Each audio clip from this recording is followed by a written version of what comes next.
Hey everybody, my name is Samantha. If you haven't met me, I'm currently one of the interns with Chi Alpha at UNC. I'm currently in Huntsville, Texas. I'm here on a day trip over winter break, but I wanted to get on here and give you guys our weekly Devos that we're doing. And this week we're going to be reading actually my favorite Psalm of the Bible, which is Psalm 63. And we're not going to read the whole Psalm, but it starts out like this in verse 1. God, you are my God. I eagerly seek you. I thirst for you. My body faints for you in a land that is dry, desolate, and without water.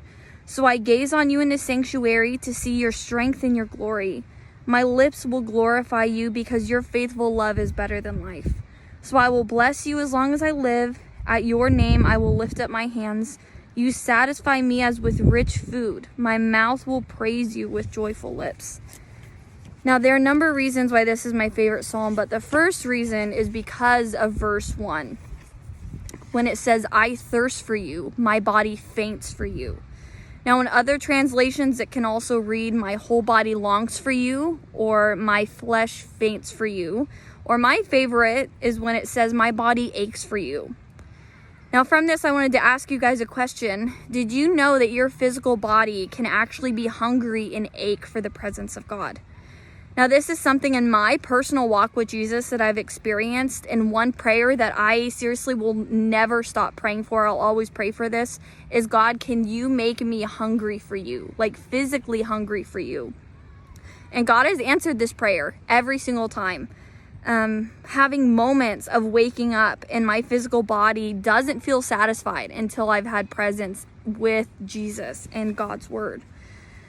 Now, for hunger and thirst is a natural expression of basic human desire, all expressing a need for something, right? We all know this. We're all humans.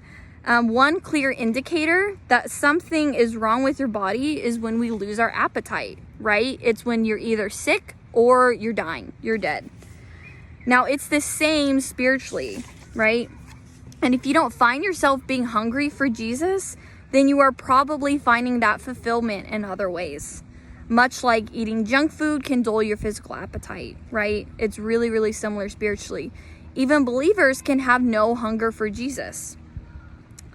But now in John, the book of John, chapter 6, verse 35, it says, I am the bread of life.